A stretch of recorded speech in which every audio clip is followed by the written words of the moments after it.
Hi, this is Ethan here from mydrawingtutorials.com, and in this perspective drawing lesson, I'm going to show you a simple technique that you can use to divide space in perspective so that it looks realistic. So, for example, suppose that you were drawing something that requires you to create a uniformly sized object in perspective, and it could be a chessboard or a tile floor in a house, or it could be a row of telephone poles that are uniformly spaced. And the problem that we face when we draw something like that is that we know that the size of this tile here will get gradually smaller as you go into the distance, so that this tile is smaller than this one. However, we don't know how much smaller it's going to get, so we don't know how much smaller we should draw this tile relative to this one. So now I'm going to show you a method that you can use to divide space in perspective. So let's say you want to draw this illustration here. So we'll start with a blank piece of paper, and the first thing we'll do is establish the horizon line. And we'll just put our vanishing point right here. And this drawing will be in 1-point perspective. However, this method will still work for 2-point and 3-point perspective. Alright, so now the first thing you need to do is establish your first tile. Now this is going to be the master tile that you're going to use as a reference to create all the other replicate tiles. So for this, I'm just going to make my tile about 1 inch in width, and I'm actually gonna put the tile slightly to the right of the vanishing point. So it's gonna be somewhere right here. Of course, you can place the tile perfectly in line with the vanishing point. However, I think it will make for a more interesting drawing to put the tile slightly to the right. And also, I want to show you that this method will work even if your initial tile isn't perfectly in line with the vanishing point. So I'm just going to put my first tile right here. Alright, so now I'm going to draw a construction line from each end of this line back to the vanishing point. And now the next thing I need to do is determine where that other edge of the tile is going to be. Now I want this to be a square tile, so it's going to take a little bit of judgment on my part to figure out where that line is going to land in order to make it look right.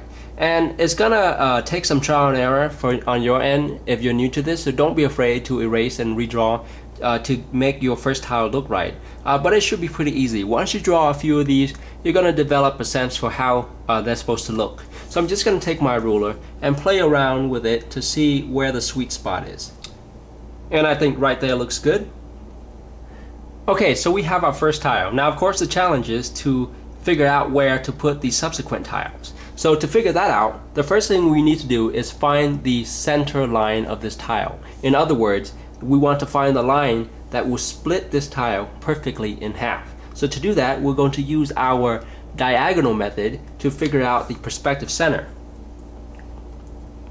Alright, so there's our perspective center right here. Now I'm just going to connect this point back to the vanishing point to find the center line. Alright, so there's our center line, and that's all we really wanted. So at this point you can actually erase these diagonal here, just so things won't get too messy. Alright, so now that we have the center line, to figure out where our second tile should be, all we need to do is take the point where that center line intersect with this side of our first tile, so this point right here, and connect it to this corner of the first tile right here.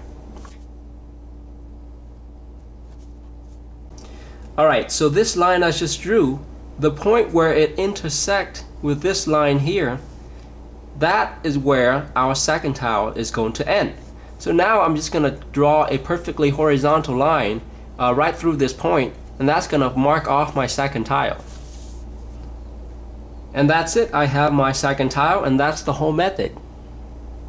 So just in case you're curious, here's why this method works. So we know that if we have a shape like this one here, and we draw diagonals from corner to corner, we will be able to find the perspective center of that shape. Now logically, if you knew the location of the perspective center, and you knew the location of this corner and this corner, then you would be able to find the location of this corner and this corner, even if they were missing. So for example, if I gave you only half of this shape, and I told you to find the missing half, Okay? If you knew that the perspective center of that larger shape was right here, then you can simply locate the missing corner by drawing a line from this corner through the perspective center, and this line will guide you right to that missing corner. And once you have that missing corner, now you can simply fill out the rest of the shape and you're done. And that's exactly what we're doing in this situation here. So for example, if I wanted to find the third tile, all I have to do is visualize that the second and the third tile form a larger rectangular shape. And since I know that this point here is the perspective center of that shape, since the center line splits the tile perfectly in half, and I know that the second and the third tile are the exact same size, so this point here must be at the perspective center, then I can locate the missing corner of that third tile by drawing a line from this corner through the perspective center. Alright, so this intersection point marks the corner of the third tile, so we can just close it out and we're done. So go ahead and use this method to find the fourth tile by yourself.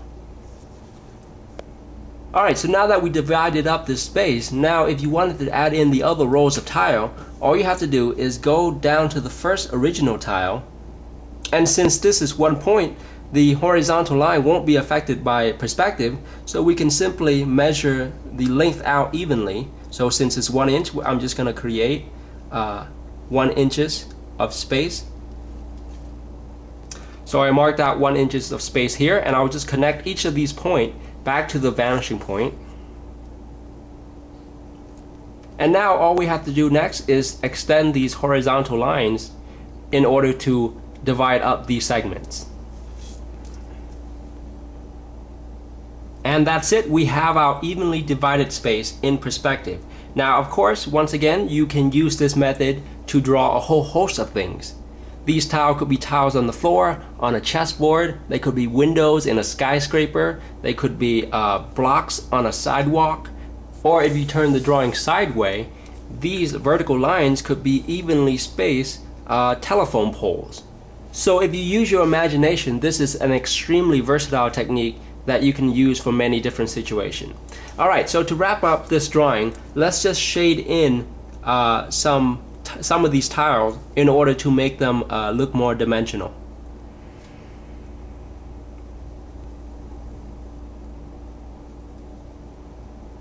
Alright, so try this exercise for yourself, and I'll see you in the next lesson.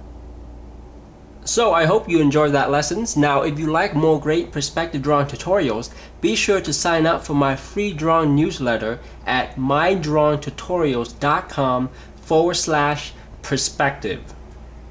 Also, if you'd like to get a lot of really great in-depth knowledge about perspective drawing, I highly recommend you check out my course, Perspective Made Simple. It's a video home study course that consists of over 38 individual lessons, and in it I'll walk you through all the essential principles and methods of perspective drawing, from the very basic to the very advanced. Also in the course there's going to be a lot of step-by-step exercises that's going to help you gradually increase your skill level and apply what you learn. And by the end of the course you will have drawn your very first ultra-realistic perspective drawing. So it's a fantastic course whether you're a beginner or an intermediate artist who wants to learn more about perspective drawing.